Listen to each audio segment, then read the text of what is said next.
Hi, welcome to another edition of Huckins on Film. I'm your host, Kyle Huckins, and today we're talking about Danny Boyle's Trance. I'm going to go back to starting off the trailers. There's one called Mud with Matthew McConaughey. That looks really interesting because at first it looks like a coming-of-age story during the trailer. Then you realize it's these two kids who stumble upon a fugitive. And what do they do? And the fugitive / title character Mud is played by Matthew McConaughey. When he's not making shitty romantic comedies, I rather like the guy. So I'm interested. Had a trailer for Baz Luhrmann's The Great Gatsby in 3D. I've actually never seen any of Luhrmann's movies, nor have I read the book. But I am kind of curious because it's just rare that I'm in the mood for a musical. That's why I haven't seen Moulin Rouge or Romeo and Juliet. This, honestly, from a pure spectacle perspective, I'm kind of interested. Don't know if I will go, but it's got my attention. Then another one was your typical indie coming-of-age comedy called The Way, Way Back. A kid going away with his mom and her boyfriend for the summer. And he meets a water park employee played by Sam Rockwell, and things kind of start turning around for him, especially because the mom's boyfriend, played by Steve Carell, asshole! You don't see a whole lot of, wow, this guy's a dick. So, kind of interested, especially because, Sam Rockwell's playing the kid's mentor. So, obviously, he's also still playing Sam Rockwell, though he's a little immoral. Not an entirely terrible human being, but, far from a saint. There's another trailer, but I forgot to save it on my phone, and damned if I remember what the hell it is now. On to the movie Trance. It's really hard to give a verdict on this one, because it is a really good crime thriller. I'm not surprised by this. It's Danny Boyle. The man made Shallow Grave. If you've not seen that, one of the best crime thrillers I've seen. Then again, I'm also a huge mark for Danny Boyle. 28 Days Later is probably my favorite movie of all time. Oddly enough, the only Danny Boyle films I haven't seen were the Oscar-nominated ones. Don't ask me to explain that one. I can't. But yes, I've loved everything else I've seen by Danny Boyle. And this is largely no exception. It's very reminiscent of Shallow Grave in a lot of ways. Not just because it's Danny Boyle directing, but you've got James McAvoy, who, honestly, if he was the same age as Ewan McGregor, could you tell them apart? Probably not. That's not a complaint. I like them both. I think they're both really good actors, but they're very similar. Not just because they're Scottish, but I mean physically they even look very alike to me. And he works in an art auction house.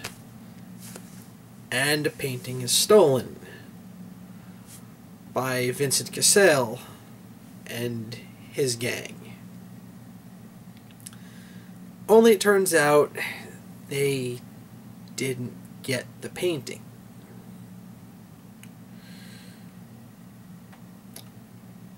But the only person who knows where it is James McAvoy, and he's developed a bit of amnesia because during the robbery he got cracked in the head with a shotgun butt by Vincent Cassel.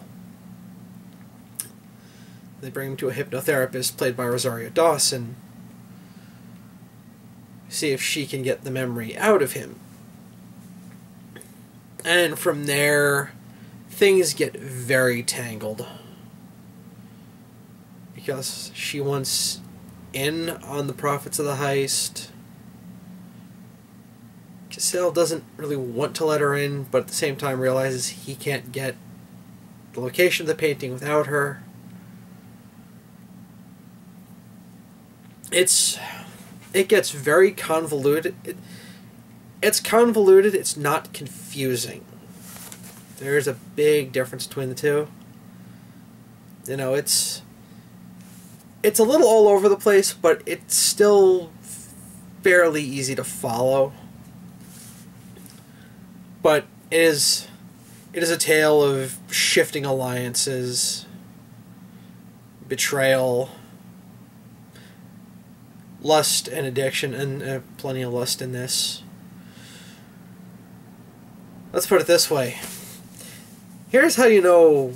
Here's a demonstration of how much the lust plays into this.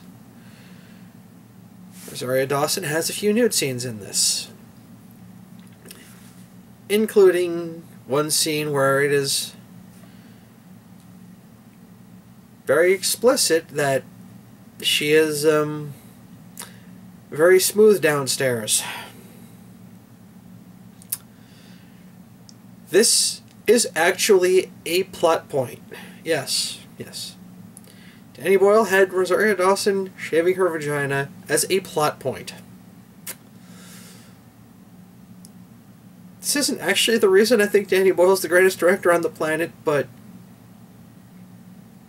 it is a good argument in his favor. It certainly is.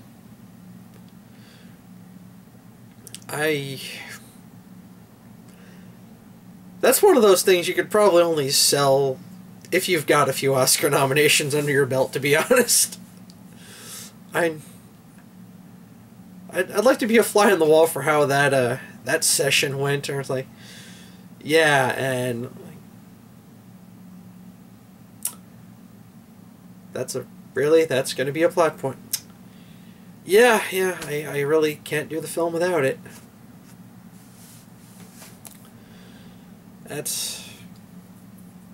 That's most impressive. It is, it's definitely a violent film. And mostly done practically. There's one part where it is CGI, but it had to be done that way. Because good chunks of this movie take place during his hypnosis sessions. And that's where Danny Boyle really gets his directing on. You know, if you've watched any of his other films, you know how he likes things to be just a tinge not realistic. But it still makes sense in context. He does that a lot in this. Just during the trances,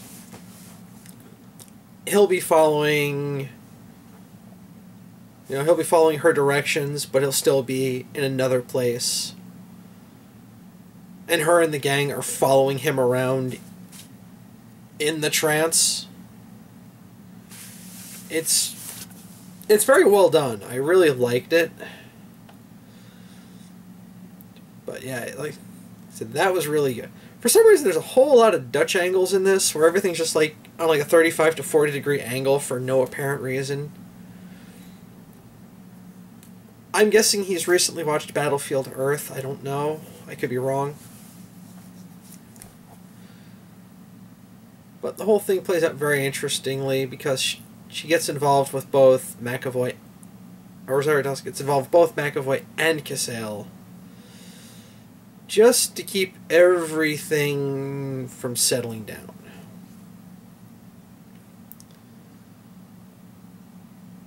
And really, it doesn't get settled until about the last 10 or 15 minutes, where you really get to figure out what is going on. And unfortunately, that's where the wheels just come completely off. I'm going to try to avoid spoiling this as much as I can, but there's playing the long con, and then there's Trance. There are aspects of McAvoy's behavior towards the end seem very inconsistent with his character. Then during this last part, you find out they are very consistent with his character. But unfortunately, the larger premise doesn't make a damn bit of sense. It's really hard to get into. This movie has more than a little bit of Cronenberg in it. You know, there are parts of it where it gets very existential. You know, where even people don't quite know who they are themselves. You know, it's got touches of that in there. Oh, it's like, I mean, the opening heist is a really well done scene. You know, it's action-packed, but it's not, like, over-the-top crazy. And, as with any other Danny Boyle picture, the music... Oh!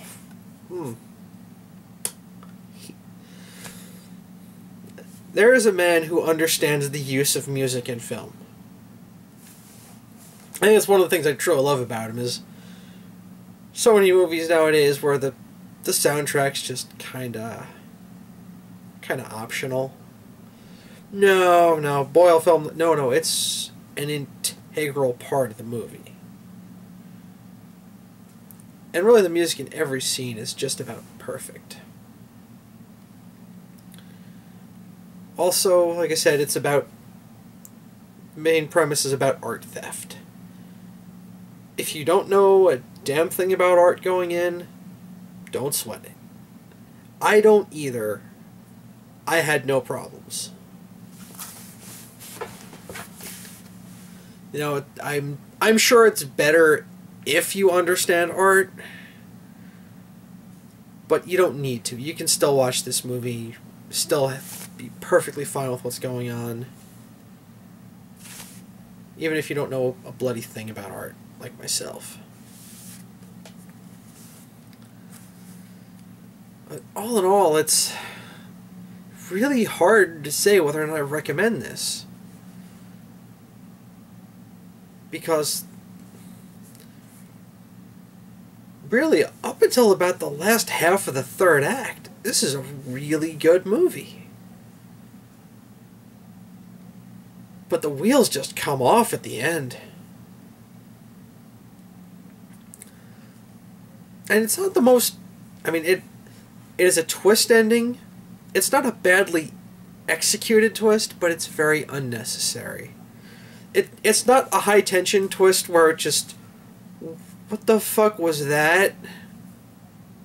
It just felt forced. It felt very forced. And really undercut what was a really strong movie.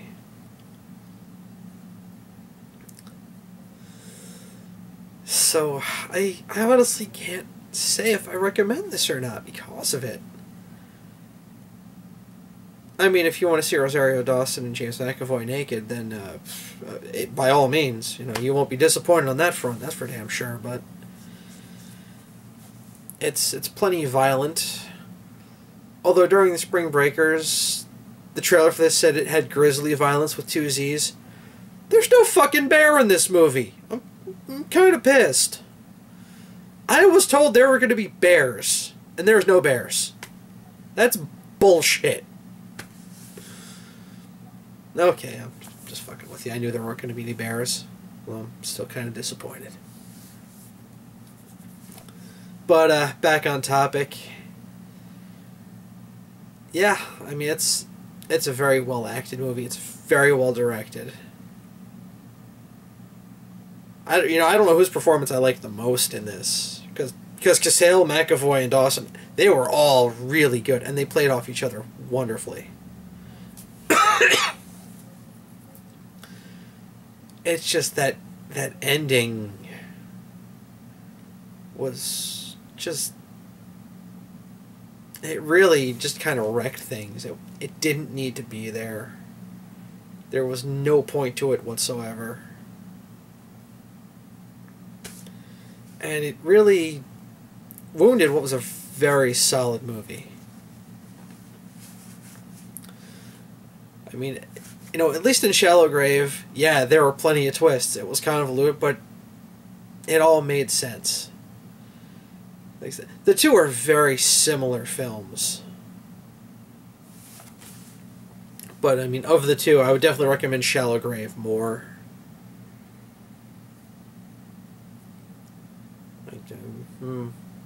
I really don't want to discuss the similarities too much between the two, because then I'm going to give stuff away, and I really don't want to spoil things. Like I said, the first hour and 25 minutes, I'd say, are really good. Last 10-15 minutes, it falls apart. Anyway, yeah, I think that about wraps it up. It's Kyle Huckins for Huckins on Film, fucking off.